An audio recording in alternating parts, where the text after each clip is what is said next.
Welcome back, and news of the day. So here we go. And Eugene Melnyk, you never cease to surprise me, and it's not in a good way either.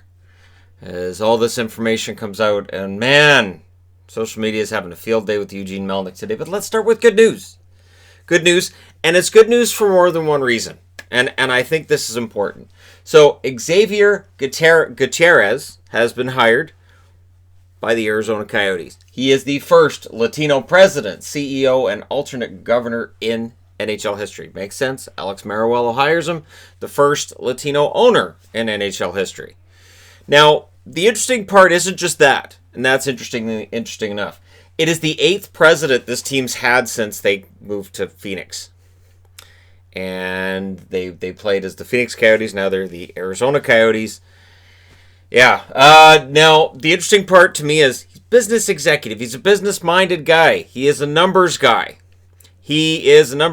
And what they're saying in hiring him is they're looking forward to making the team. Yet they talk, all the Stanley Cup talk is there, but making sure that the team is financially stable, looking at stability, and making sure it's thriving. And that tells me there's finally somebody in charge in Arizona that's going to be a numbers guy, and maybe we'll see some honesty when it comes to, all right, what works, what doesn't.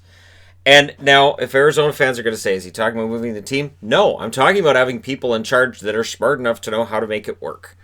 And with Arizona, it's always kind of felt like Barraway. Barraway was kind of there as a placeholder until somebody real came along. And they finally have an owner who seems to have a vision here, and I think that can only be a good thing for the organization, for the fans, and for the NHL itself, who believes that this will work in the desert. And yeah, I think it absolutely can. Now, for people who are curious about the return to work for the NHL this week, apparently, according to Darren Dreger, 16 out of 24 teams are opening facilities this week, which means there's 8 that aren't. And again, the timeline is the earliest we could have a training camp is July 10th. And there's talks of them moving that back. And again, I don't think it's a big deal. I think it's fine. I think it's about keeping the NHL on people's minds, make sure players are on the ice, they're able to get into shape, stay in shape, and all that other wonderful stuff.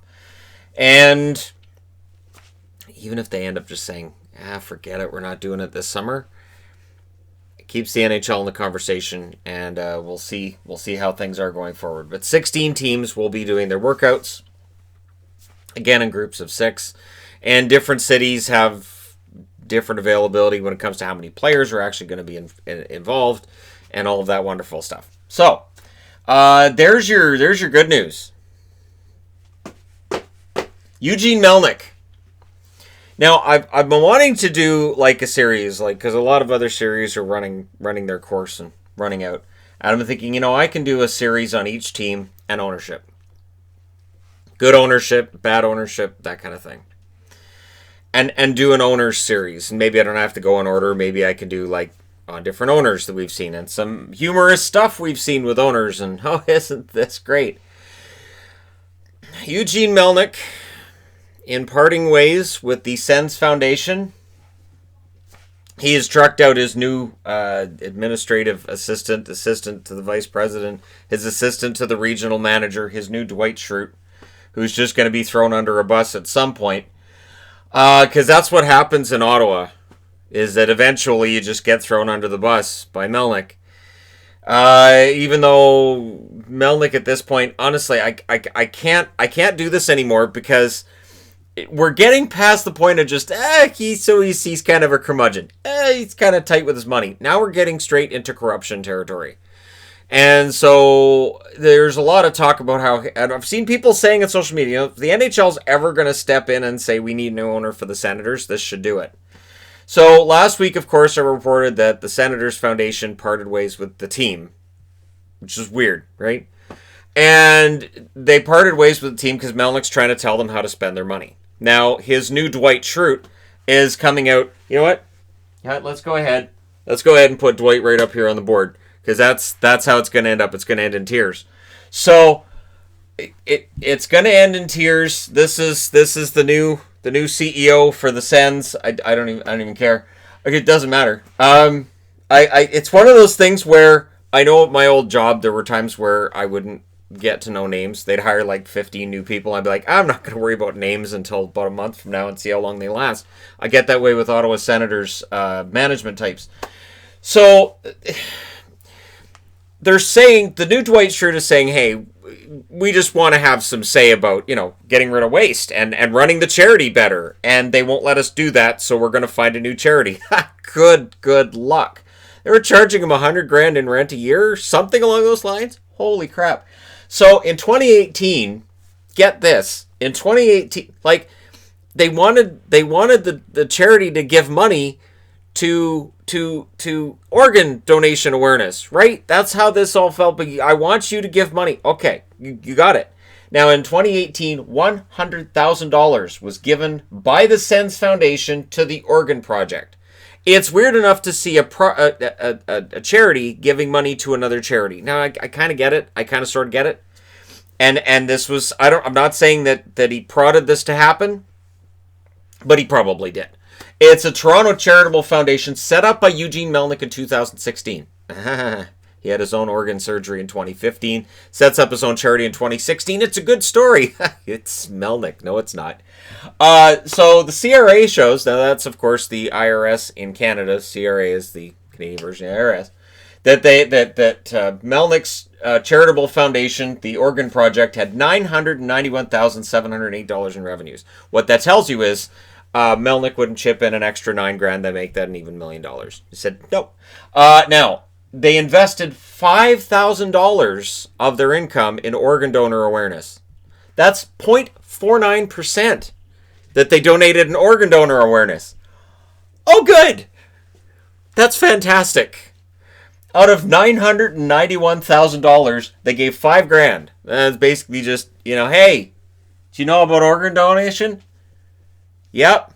Okay, just making sure you know. All right, put that down as $5,000. Give me the $5,000. $779,464 went to fundraising costs. Out of $991,000.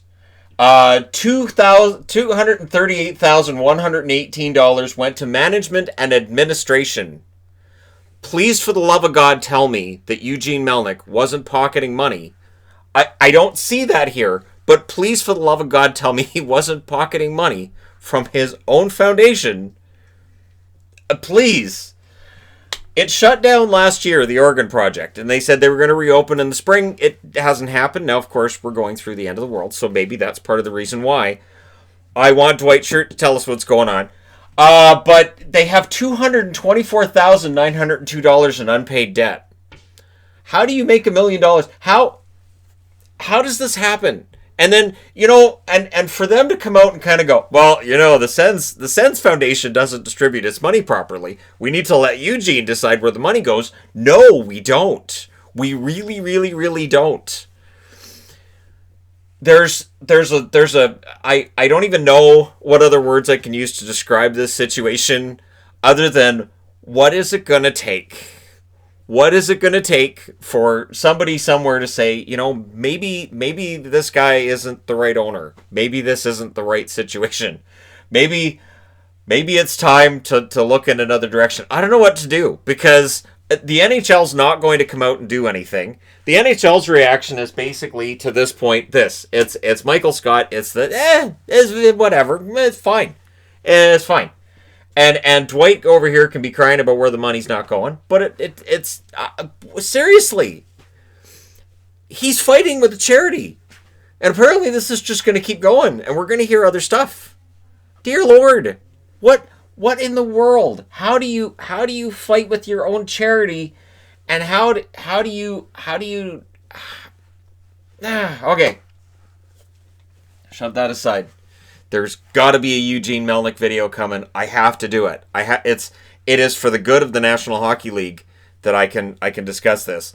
And I mean, John Spano's an interesting conversation to have as well. And there are a lot of other interesting conversations to have when it comes to weird ownership situations. And I've done the Harold Ballard videos, of course. But wow, Melnyk, you're just how deep do you want me to dig this? What's with all the money down here, Eugene? Anyways, my money, don't touch it. Other news of the day, the Hockey Diversity Alliance was formed today.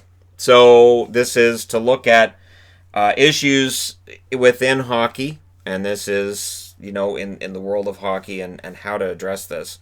Akeem Alou, Evander Kane, Trevor Daley, Matt Dumba, Wayne Simmons, Chris Stewart, and Joel Ward are in charge of this, and will be discussing how to make hockey a more inclusive sport.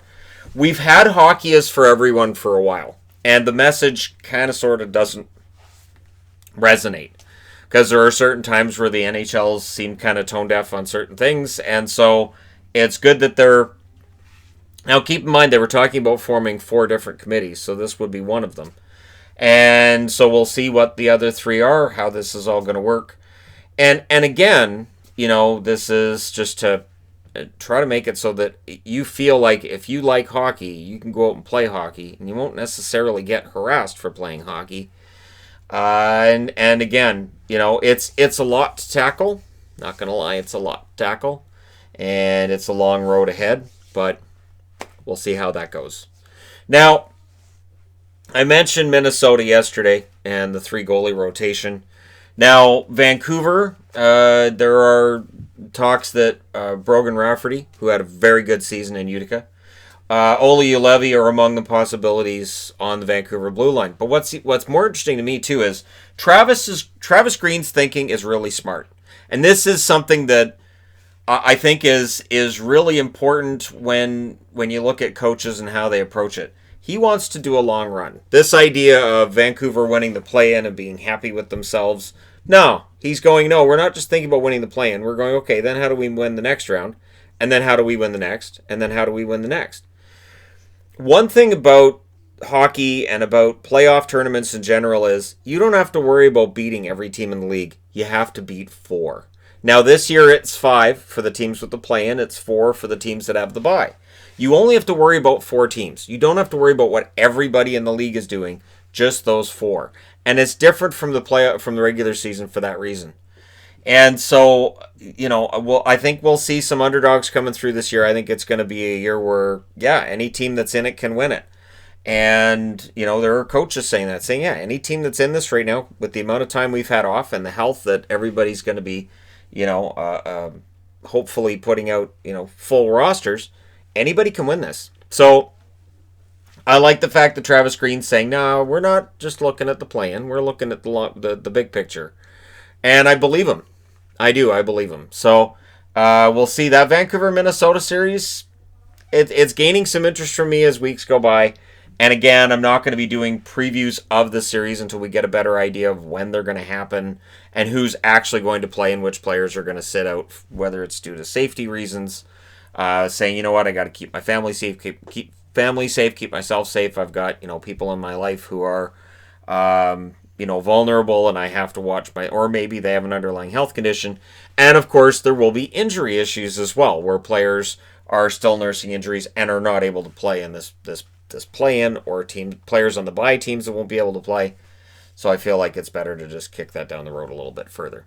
But there you go. Let me know in the comments section below just how much this Eugene Melnyk show that keeps giving. And I'm thinking about his jet. I'm thinking about his gambling debts. I'm looking at this Oregon project with $224,000, almost $225,000 in unpaid debt. I'm going, there's definitely something there, and it's definitely worth doing a video about it at some point soon. So hey, let me know your thoughts. Don't forget to hit like and subscribe if you're browsing your way through. You just happened upon this video, and hey, thank you guys so much for all your support. I will talk to you again soon.